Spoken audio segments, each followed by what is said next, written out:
नमस्कार विद्यार्थियों, मेघराज गुरुकुल में आपका स्वागत है। और आज जो क्लास हम पढ़ने जा रहे हैं और ट्रिग्नोमेट्री हाइट एंड डिस्टेंस की हम कह सकते हैं 5वीं क्लास है। अपन बात कर रहे हैं आपसे ना ट्रिग्नोमेट्री की 5वीं क्लास हाइट एंड डिस्टेंस, ऊंचाई और दूरी के बारे में बात करने वाले हैं। तो काफ़ी मज़ेदार टॉपिक है, काफ़ी इंटरेस्टेड है और ऊंचाई और दूरी से जो एग्जाम में जो क्वेश्चन पुटअप किए जाते हैं वो भी काफ़ी अच्छे और इंपॉर्टेंट होते हैं दोस्तों। चलो शुरू करते हैं बिल्कुल जीरो से हाइट एंड डिस्टेंस, ऊंचाई और दूरी के बारे में। और ऊंचाई और दूरी में क्या क्या चीज़ें इंपॉर्टेंट है उनके बारे में कलेक्टिव बातें करते हैं। सबसे पहले देखो ऊंचाई और दूरी में जो बात आती है वो होती है उन्नयन कोण की। तो सबसे पहले अपन बात करते हैं आपके सामने उन्नयन कोण। तो उन्नयन कोण क्या होता है? तो उन्नयन कोण क्या होता है? देखो धरती से अगर ऊपर उड़ता हुआ जो कोण बनता है, धरातल जैसे अपन बनाते हैं आपके सामने, तो धरातल बना देते हैं। देखो ये तो हो गया ऊर्ध्वाधर जो खड़ा होता है ना, इस प्रकार से, ये तो हो गया आपका। और ये क्षैतिज लेटा होता है और ये धरातल मान लीजिए इसको। और धरातल के साथ ऊपर उठता हुआ जो कोण बनता है उसे हम उन्नयन कोण कहते हैं। जैसे अपन कह सकते हैं कि जो कोण बन रहा है आपका ये वाला कोण, ये उन्नयन कोण कहलाता है। और उन्नयन कोण मान लिया मैंने थीटा। मतलब धरातल से ऊपर की ओर जब हम देखते हैं और ऊपर की ओर देखने पर जो कोण बनता है उसे हम कहते हैं उन्नयन कोण। उन्नयन कोण कह सकते हैं या फिर उनंतास कोण भी कह सकते हो। बात है कि ये जो कोण आपके सामने बन के आ रहा है इसे कहते हैं अपन उन्नयन कोण। ये होता है आपका उन्नयन कोण। ये कौन सा कोण होता है आपका? उन्नयन कोण। जो ये कोण बन के आपके सामने दिखाई दे रहा है इसे अपन उन्नयन कोण कहते हैं। तो उन्नयन कोण ये होता है। अगर हम बात करें आपके सामने एक और कोण होता है जिसे बोलते हैं अपन अवनमन कोण। अवनमन कोण कहाँ बनता है? जैसे नीचे से ऊपर की ओर देखने में बनता है उसी प्रकार से वो जो कोण बनता है ऊपर से नीचे की ओर देखने पर बनता है। तो ऊपर से नीचे की ओर देखने पर हमारे आंखों द्वारा जो कोण बनता है ना उसे कहते हैं अपन अवनमन कोण। कौन सा कोण कहते हैं बताओ? अवनमन कोण। तो अवनमन कोण बना सकते हैं अपन। देखिए जैसे मैंने ये बनाया, ये धरातल है, वो ऊपर से नीचे की ओर देख रहे हैं हम लोग इस प्रकार से। तो हमारी आंखों द्वारा जो कोण बनता है इसका मान लेते हैं थोड़ा सा। देखिए ये वो, तो ये जो कोण बनता है इसे बोलते हैं अवनमन कोण। ये हो गया आपका अवनमन कोण। ये जो कोण आपके सामने बन के आ रहा है इसे बोलते हैं अवनमन कोण, या अवनमन कोण नहीं कहो, है ना। अवनमन कोण आप अगर नहीं कह रहे हैं तो अवनति कोण भी कह सकते हैं। अवनति कोण भी कह सकते हैं, अवनमन कोण या अवनति कोण भी कह सकते हैं। ठीक है, इसको अवनति कोण भी कहा जाता है ये। और एक बात गांठ बांध लेना का अवनमन कोण उन्नयन कोण दोनों एकांतर कोण होते हैं, क्योंकि जेड की शेप में बनते हैं ऐसे, इसलिए ये आपस में बराबर होते हैं। अगर उन्नयन कोण अवनमन कोण दोनों थीटा होते हैं और दोनों आपस में क्या होते हैं बताओ? बराबर होते हैं। इस बात को विशेष तौर से ध्यान रखिएगा। दोनों आपस में क्या होते हैं बताओ? बराबर होते हैं। ये अपन ने कहा आपस में। ठीक है, अब इसके बाद एक इंपॉर्टेंट बात बताते हैं आपको। कई बार दो छोटे क्वेश्चन एग्जाम में डायरेक्ट पुटअप होते हैं यहाँ से। और कैसे बनते हैं देखिए। ये जो सीधा खड़ा होता है ऊर्ध्वाधर होता है, मीनार हो सकती है ना, कुछ भी जैसे बोलते हैं सीधा खड़ा खंबा हो सकता है ना। जो सीधा खड़ा होता है सब ऊर्ध्वाधर होता है और लेटा होता है सब क्षैतिज होता है। ठीक है, आप जो कह रहे हैं उस बात को गौर से देखिएगा आप। जैसे जैसे हम अभिलंब की ओर जुड़ते हैं, जैसे जैसे हम अभिलंब की ओर बढ़ते हैं तो उन्नयन कोण का जो मान होता है ना वो बढ़ता जाता है, इसे अभिलंब बोलते हैं। जैसे जैसे हम अभिलंब की ओर बढ़ते हैं तो उन्नयन कोण का मान बढ़ता जाता है। ये जो है ना ये अभिलंब है, इसे अपन अभिलंब कहते हैं। ये हो गया अभिलंब जो सीधा खड़ा रहता है। ये क्षैतिज है आपका, तो धरातल हो सकता है आपका। क्षैतिज के रूप में क्या हो सकता है आपका? ये धरातल हो सकता है। क्षैतिज के रूप में जो होता है आपका वो धरातल होता है। ठीक है, ये मान लीजिए थीटा 1 है, थीटा 2 है, थीटा 3 है, थीटा 4 है और थीटा 4 है। जैसे जैसे हम अभिलंब की ओर बढ़ते हैं उन्नयन कोण का मान बढ़ता जाता है। जैसे जैसे हम अभिलंब की ओर बढ़ते हैं उन्नयन कोण का मान बढ़ता जाता है। तो भैया उन्नयन कोण का मान बढ़ता जा रहा है। जैसे अभिलंब की ओर बढ़ रहे हैं तो उन्नयन कोण का मान बढ़ रहा है। गौर से देखिए, जैसे जैसे हम अभिलंब की ओर बढ़ते जा रहे हैं या अभिलंब की ओर जा रहे हैं तो उन्नयन कोण का मान बढ़ता जा रहा है। और जैसे जैसे हम अभिलंब से दूर हटते हैं तो उन्नयन कोण का मान घटता जाता है। दो सवाल बनते हैं यहाँ से। जैसे जैसे हम अभिलंब की ओर जाते हैं उन्नयन कोण का मान होता है, बढ़ता है, घटता है, अपरिवर्तित रहता है, इनमें से कोई भी नहीं। तो भैया बढ़ता है। जैसे जैसे हम उन्नयन कोण की है ना दूर नज़दीक जाते हैं अभिलंब की ओर तो बढ़ता है, और इससे दूर हटते हैं तो क्या होता है बताओ? घटता है। इस प्रकार से अपन कह सकते हैं आपके सामने। ये छोटी मोटी बातें हैं, तो ये सीखना ज़रूरी था आपका, क्योंकि इनके बिना पॉसिबिलिटी एग्जाम में नहीं है और इसके बिना क्वेश्चन पॉसिबल में नहीं बनते भी। ठीक है भाई। और इसके बाद आगे अगर हम बात करें तो गौर से देखिएगा, प्रैक्टिकली पॉसिबल बातें कर रहे हैं अपन। अब आ जाते हैं आगे अपन। तो क्या होता है कि ये जो चीज़ें लगती है थिंक, ये 2-3 इंपॉर्टेंट बातें अगर आप ध्यान में रखते हो तो मैं गारंटी लेता हूँ क्वेश्चन काफ़ी इजीली और काफ़ी आसानी से आप कर पाएंगे। देखिए तो आप लेक याद रखिए, देखो टोटल 5 ही कोण होते हैं। एक तो 0 डिग्री का, और एक कोण होता है आपका सामने 30 डिग्री का, एक 45 डिग्री का, और एक कोण होता है आपका 60 डिग्री, और एक होता है 90 डिग्री का। ये कोण होते हैं यहाँ पे 0 और 90 डिग्री तो हो नहीं सकता समकोण त्रिभुज में, क्योंकि 0 डिग्री का कोण होता नहीं और 2 90 डिग्री के होते नहीं। तो बताओ फिर कौन से कोण बने? 3 ही कोण बचे। और 3 कोण कौन कौन से बचे आपके? एक तो बचा है 30 डिग्री, एक 45 डिग्री और एक 60 डिग्री। अपन कहते हैं तो 30 डिग्री, एक 45 डिग्री और एक 60 डिग्री, 3 ही कोण बचे हैं। अब आप जानते हैं tan 30 का मान क्या होता है? tan 30 का मान होता है आपका लंब बटा आधार, मतलब 1/√3। तो 1/√3 तो लंब तो हो जाएगा आपका 1 और आधार हो जाएगा √3। जब इनको कैलकुलेट करेंगे अपन पाइथागोरस प्रमेय से, कर्ण का स्क्वायर बराबर लंब का स्क्वायर प्लस आधार का स्क्वायर, तो जो कर्ण आएगा वो 2 आ जाएगा।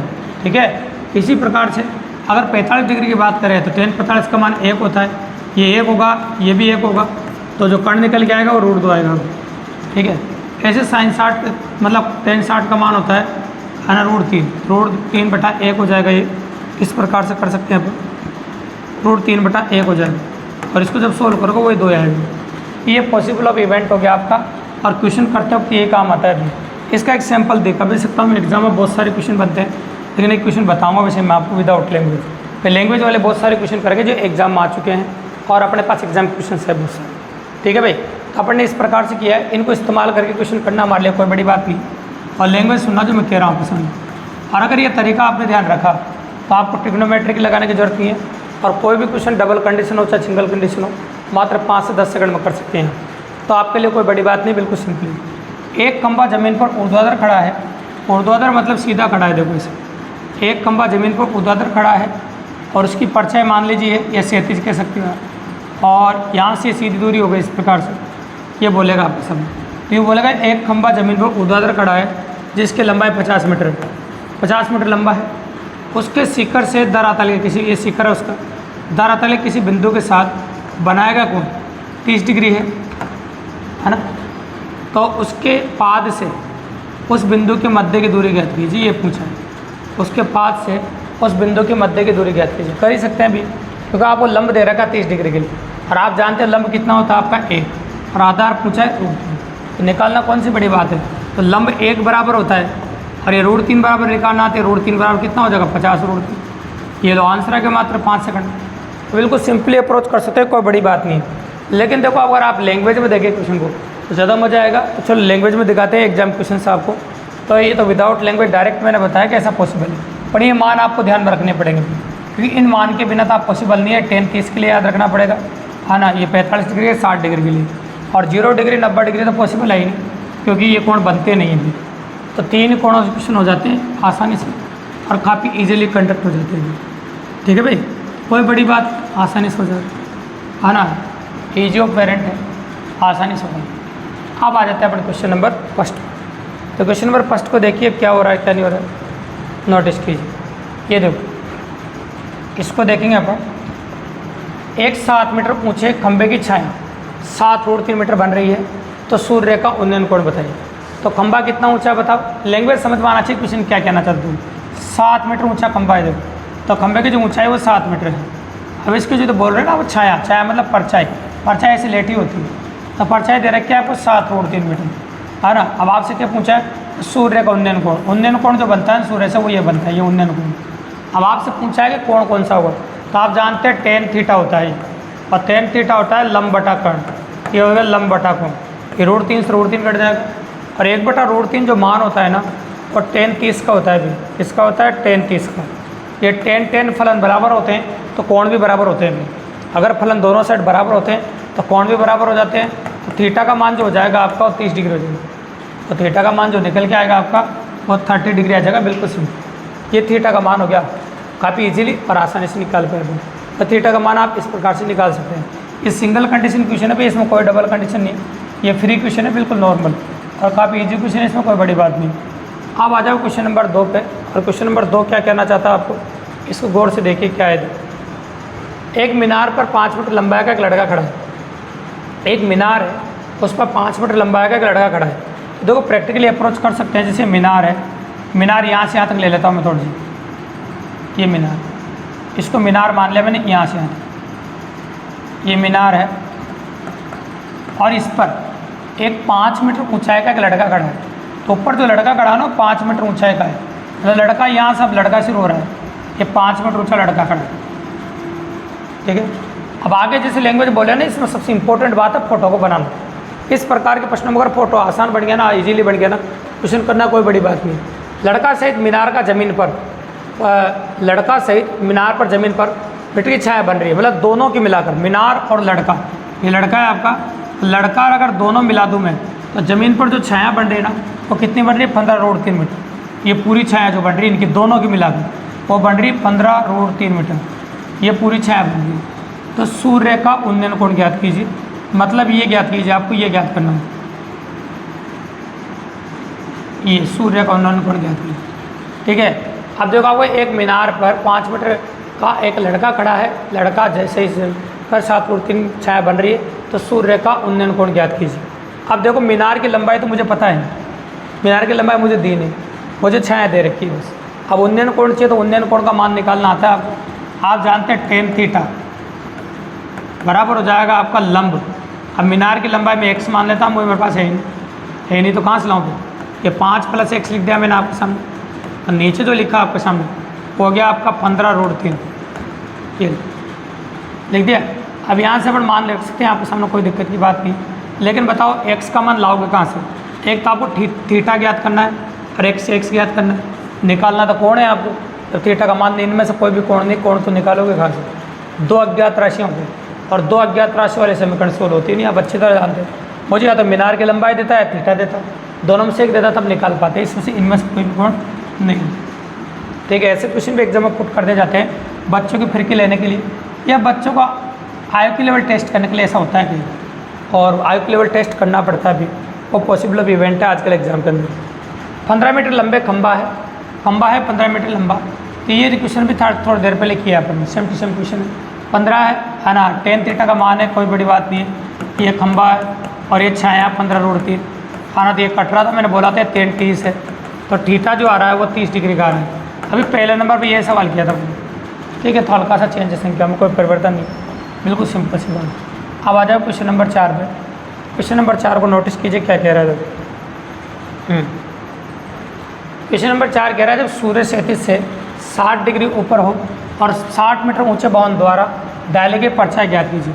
तो भवन जो है ना 60 मीटर ऊंचा है भी, है ना, और जो ये धरातल है आपका और जो कोण बन रहा है वो भी 60 डिग्री का दे रखा है आपको, ये कोण 60 डिग्री का दे रखा है। तो आपको परछाई ज्ञात करनी है, परछाई को x मान लीजिए। अब 60 डिग्री के लिए लंब दे रखा है भैया, 60 डिग्री के लिए क्या दे रखा है आपको? लंब। और 60 डिग्री के लिए मैंने क्या बताया था आपको, याद हो तो √3, लंब बराबर क्या है? √3। तो लंब बराबर जब √3 है, देखो इस प्रकार से पॉसिबल है, मैंने बोला था 60 डिग्री के लिए, तो ये लंब है और आपको क्या चाहिए? आधार। तो √3 बराबर दे रखा है 60 मीटर, तो 1 बराबर निकालोगे, आधार 1 में ये बराबर ही है, तो 60 बटा √3 मीटर आ जाएगा ये। अब 60 बटा √3 तो ऊपर ऑप्शन में है नहीं, अपन को इसको कैलकुलेट करना पड़ेगा, ठीक है। तो √3 की वैल्यू पुटअप करनी पड़ेगी आपको, या फिर ऐसा करना पड़ेगा तो यहाँ टुकड़े करके आसान कर दूँ। जैसे इसको जो लिख दूँ मैं 3 × 20 लिखता हूँ, क्या लिख दूँ? 3 × 20, ये लिख दिया मैंने 3 × 20, ऐसे लिख दो इसको, है ना। क्योंकि आंसर तो मैच करना भी एग्जाम से।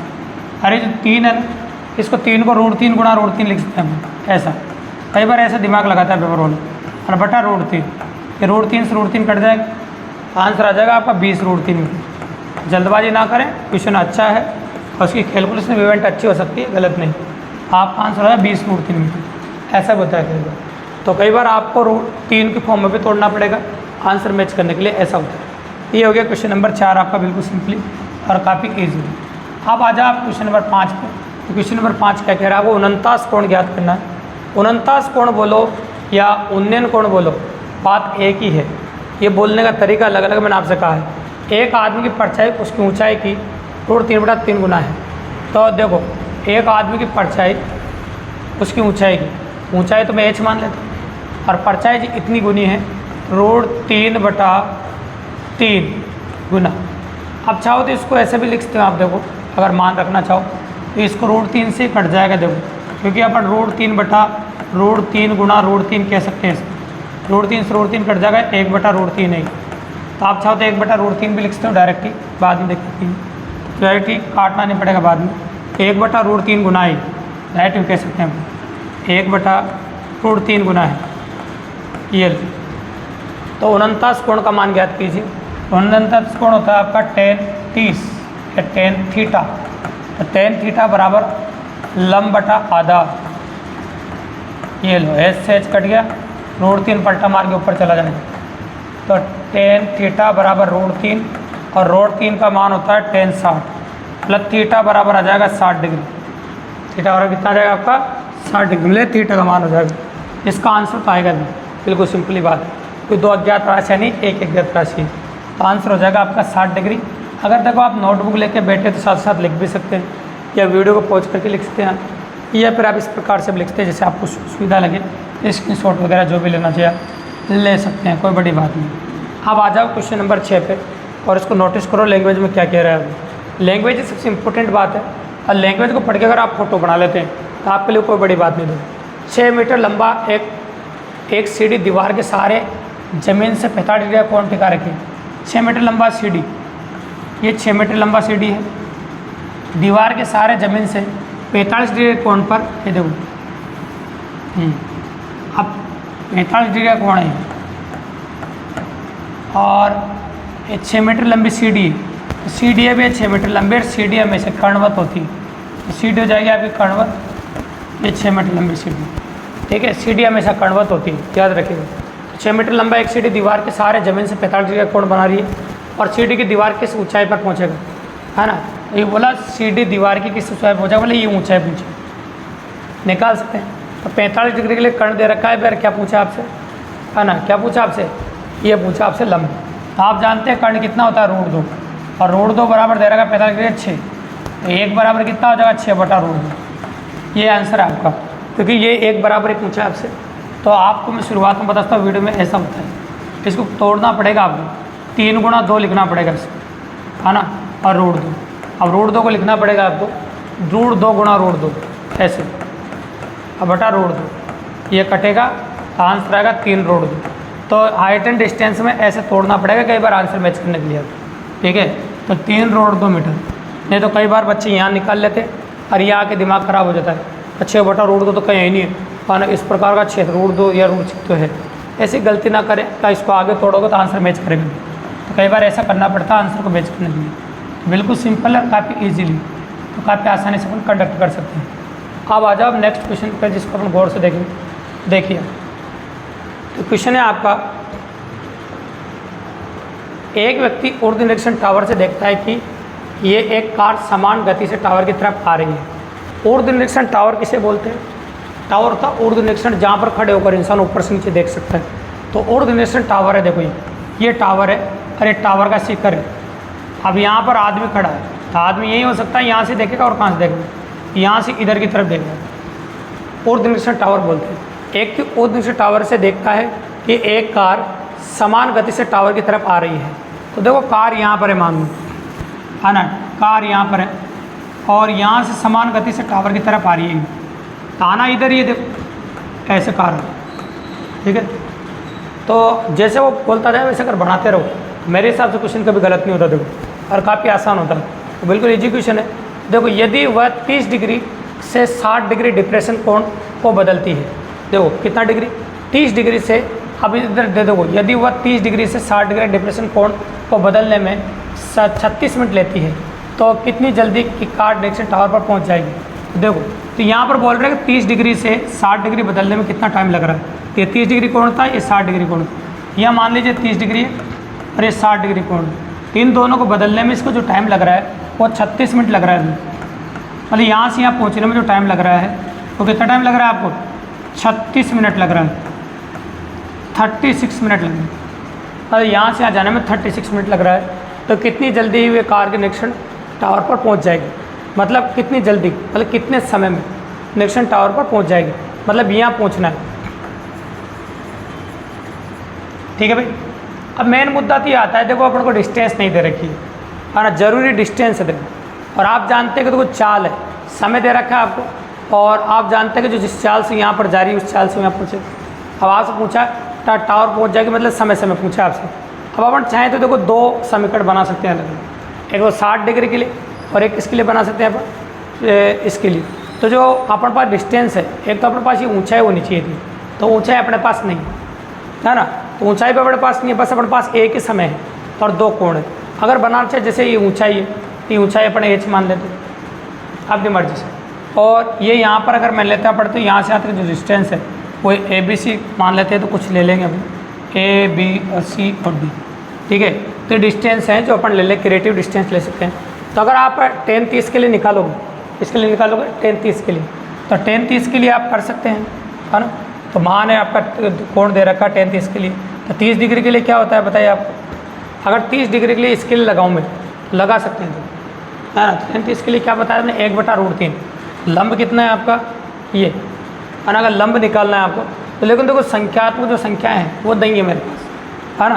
तो अगर मान लो देखो या तो ये होना चाहिए या फिर BC होना चाहिए, एक संख्या मिस है ना भैया। तो ये इनमें से एक संख्या होगी, समय भी दे रखा हो तभी फर्क नहीं पड़ता है, क्योंकि दूरी कांस्टेंट हो जाती है, कोई दिक्कत की बात नहीं। तो अगर हम इसको निकालना भी चाहें तो 10 30 के लिए जो वैल्यूज़ है अपन कह सकते हैं कि जी कितनी होता है, अपन ने √3 का मान निकाले, इसके बराबर भी निकाल लें, मान लो जैसे ऊँचाई है ना, तो ये है, इसके बराबर निकाल लेते हैं। तो आपको क्या बोला था मैंने, ये आधार होता है, तो आधार किसके बराबर होगा, ऊंचाई का गुना। तो ऊंचाई का मान लेते हैं प्रैक्टिकल अप्रोच। देखो तो ये इसको तो ऊंचाई मान लो दे रखी है मुझे h, लंब दे रखा है मुझे, क्या दे रखा है लंब, और कितने डिग्री के लिए, 30 डिग्री के लिए लंब दे रखा है। तो √3 बराबर h दे रखा है, √3 बराबर कितना दे रखा है h, तो एक बराबर क्या होगा h/√3। ये क्या आ गया आपका, ये क्या आ गया आपका आधार, तो ये हो गया आपका h/√3। ये क्या आ गया आपका h/√3। अब ये पूरा भी निकाल सकता हूँ, तो पूरा निकालते ही h की फॉर्म में आ जाएगा सारा। अब 30 डिग्री या पहले तो अपन ने किसके लिए निकाला, 30 डिग्री के लिए पूरा ही निकाला है ना, 30 डिग्री के लिए, तो ये पूरा हो गया। अब 60 डिग्री के लिए निकाल दें। 60 डिग्री क्या होता है आपका, लंब होता है आपका 60 डिग्री, है ना। अब 60 डिग्री के लिए क्या होता है आपका, ये दे रखा है आपका, अब लंब √3 होता है, तो √3 बराबर कितना दे रखा है आपका h, है ना। ये दे रखा है, लंब है आपका, लंब तो पहले ही दे रखा था आपका, ये वाली डिस्टेंस हो गई, और इसका मान जो हो जाएगा √3 h हो जाएगा, यहाँ से यहाँ तक। अगर आप 60 डिग्री के लिए निकालो यहाँ से यहाँ तक, इसको मैं बिठा के लिख देता हूँ दोबारा, सारा क्लियर हो जाएगा। ये जो उससे सोल्व करोगे आप, ये हो जाएगा √3 h यहाँ से यहाँ तक, और ये पूरा हो जाएगा आपका h/√3। तो सारी जो पॉसिबिलिटीज़ है वो h की फॉर्म में, क्योंकि अपने पास h है ही, हाँ ना। तो सारा जो अपन ने निकाला वो h की फॉर्म में। अब आप जानते हैं कि डिस्टेंस है, और ये क्या बताओ आपका समय है। अगर आप नोटिस करो तो ये डिस्टेंस यहाँ तक की, यहाँ तक ये पूरी डिस्टेंस है, तो इनका जो अंतर है वो निकाल सकते हैं अपन, ठीक है, क्योंकि अंतर ही तो ये समय। अब आप जानते हैं कि दूरियों का अंतर, आप कहोगे सर चाल, तो आप जानते हैं समय बराबर क्या होता है, दूरी बटा चाल। अब दूरी तो क्या है कि देखो दूरी बटा चाल है, चाल तो कॉन्स्टेंट है इसे, और दूरी बटा चाल, तो दोनों प्रोपोर्शनल है, चाल समय, है ना। तो अपन कहते हैं चाल बराबर दूरी बटा समय। तो देखो आप क्या कहते दूरी बटा समय कहें, तो दूरी भी और समय दोनों कांस्टेंट हो सकती है, तो दोनों साथ में अंतरा कर सकते हैं इनका।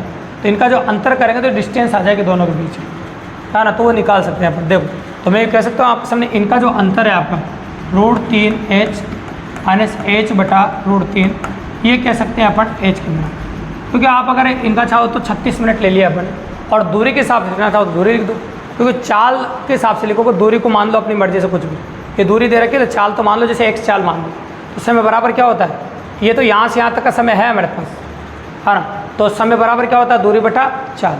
तो दूरी बटा चाल, अब 4 को तो एक ही मानना पड़ेगा, तो यहाँ से यहाँ तक मान लो पहले, समय बराबर तो यहाँ से यहाँ तक का समय कितना लगेगा ये बताओ, समय बराबर दूरी बटा चाल। तो वो कटेगा सब में, इसलिए नहीं लिख रहा हूँ, वो सारी जो वैल्यूज है, चलो फिर भी लिख देता हूँ मैं। जैसे मान लो P मान लिया, है ना, यहाँ से यहाँ तक में पूरी डिस्टेंस में, तो समय कितना, समय बराबर दूरी बटा चाल, है ना। ये अपन समय निकाल रहे हैं, और चाल बराबर दूरी बटा समय, तो पूरी जो दूरी है आपकी, और दूरी P मान ली पूरी, और दूरी बटा क्या लिखा अपने चाल, तो समय बराबर। तो देखो समय तो पॉसिबल है, अपने पास दे रखा है ना। अब लिखेंगे तो बराबर आ जाएगी देखो संख्या, तो फिर भी लिख देते हैं देखो अपन आपके सामने। तो कुल दूरी, है ना, तो समय तो अपन को ये वाला दे रखा, तो समय तो यही लिखेंगे अपन, तो समय बराबर दूरी बटा चाल। तो टोटल डिस्टेंस लिखें अपन, और चाल का भाग लगा दें, तो टोटल P मान ली, और दूरी बटा चाल। अब चाल तो अपन ले लेंगे कोई सी भी, तो चाल तो देखो अपनी मर्जी से मैं, जैसे मान लो यहाँ x नहीं माना तो x मान लेंगे, है ना। ये मान लिया अपन ने पूरी दूरी।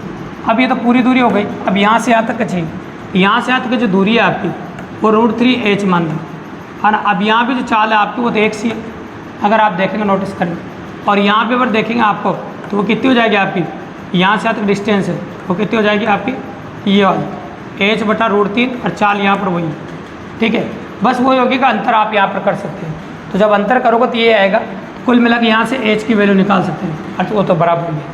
तो अगर निकालो थोड़ा सा डिस्टेंसिंग बराबर हो रहा है तो समय दे रखा है, तो निकालने का ये तरीका रहेगा। अब यहाँ से h की वैल्यू निकाल सकते हैं। और जब h का मान निकालोगे आप तो पूरी टोटल है, ये भी आ जाएगा ये भी आ जाएगा, तो समय निकालना कोई बड़ी बात नहीं। तो यही तरीका बस, और कोई तरीका नहीं है देखो, क्योंकि इससे तो लेंथी हो जाएगा। अरे वो x वैसे भी यहाँ से नीचे पूरा कट ही जाएगी, हाँ ना, संख्या वैसे भी कटेगी बराबर, तो दोबारा लिखने की जरूरत नहीं, ठीक है। तो ये था आपका क्वेश्चन नंबर 7। और अगला जो क्वेश्चन आप नोटिस कर रहे हैं ये देखिए। तो क्वेश्चन ये कह रहा है एक खंभे की परछाई की लंबाई उसकी ऊंचाई का 3√3 गुना हो तो सूर्य का उन्नयन कोण ज्ञात कीजिए। तो देखो आपको दे रखा है कि परछाई की लंबाई उसकी ऊंचाई, ये ऊंचाई का, अब ऊंचाई को क्या मान लिया अपन h, और इसका कितना गुना है 3√3 गुना। तो क्या पूछा आपसे, उन्नयन कोण, ये पूछा है। तो ये उन्नयन कोण आप जानते हो tan थीटा होता है, और ये होगा आपका लंब बटा आधार। ये लंब बटा आधार लेंगे तो ये h से h कट जाएगा। लेकिन आप इस बात को विशेष तौर से जानते होंगे कि देखो ये वैल्यूज़ निकाली नहीं जा सकती, है ना, क्योंकि आप इसका मान जानते नहीं। तो इन्वर्स में मान निकलेगा, आप जो भी मान निकलेगा वो काम में निकलेगा, बताओ इन्वर्स में। तो आप एक काम करो 9 से ऊपर नीचे गुणा कर देंगे, हाँ ना, किससे गुणा, क्योंकि 9 के फॉर्म में दे रखा है, आपको 9 दे रखा है, 9 से ऊपर नीचे गुणा कर दो इससे, कोई फर्क पड़ेगा नहीं पड़ेगा। तो चलो 3 से तो 3 बार कट जाएगा। अभी जो 3 है ना आपका, ये 3 को भी लिखो आप √3 गुणा √3, और नीचे √3 गुणा 9, तो ऐसे ये कटेगा इससे, ठीक है। अब जो फॉर्म आएगी इसके अलावा और चांसेस बढ़ेंगे नहीं। देखो अब √3 बटा 9, बस अब आगे सोचने हो, ये tan है ना उधर जाके इन्वर्स बनाएगा, तो थीटा बराबर आएगा tan इन्वर्स √3 बटा 9। ये आंसर होगा ऑप्शन नंबर। कैसे काट सकते हैं, तो जो कोण सोल्व नहीं होता वो इन्वर्स की भाषा में दिया जाता है, इधर जाके इन्वर्स बना देता है। कि tan इधर जाके क्या बना देगा, इन्वर्स, मतलब बटे में जाके माइनस की घात बना देगा। जो सोल्व नहीं होता वो इधर जाके ऐसा बना देगा, ठीक है। अब देखो ये अगला क्वेश्चन देखिए क्या कहता है अपना बच्चे वाला क्वेश्चन। एक बच्चा 2 फुट लंबा है, बच्चे की जो लंबाई है वो 2 फुट है, लंबाई सीधी होती है आपकी 2 फुट लंबाई, वो अपनी छाया की लंबाई से 2 गुना दिखता है। अपनी छाया की लंबाई से कितना गुना दिखता है, 2 मतलब छाया 1 फुट ही दिखता है। उस बच्चे और सूर्य के बीच का कोण कितने डिग्री का हो, ये भी कर सकते हैं पर कोई दिक्कत नहीं है। 1 फुट है, थीटा ज्ञात करेंगे। तो आप ज्ञात करें tan थीटा बराबर लंब बटा आधार। अब इन्वर्स ही बनाना और क्या बनाना उधर जाके, तो आप क्या बना लोगे, इसको इन्वर्स बनाना पड़ेगा। तो लंब बटा आधार, लंब कितना है 2 फुट, तो और आधार कितना है 1 फुट, ठीक है। अब देखो आप, तो इसने बोला ना वह अपनी छाया की लंबाई के 2 गुना दिखता है, इससे 2 गुना दिख रहा है अभी, बस वही। तो थीटा बराबर हो जाएगा tan इन्वर्स 2, इसका जो मान आएगा थीटा बराबर tan इन्वर्स 2। देखो दोनों में सेम ही ऑप्शन लिख रहा है, वो 1/2 1/2 नहीं है, एक में 2 करना पड़ेगा, इसमें 2 कर देता हूँ, ठीक है। इनमें तो 1/2 सेम हो जाएगा, दोनों ऑप्शन सेम हो जाएंगे। इसका आंसर हो जाएगा tan इन्वर्स 2।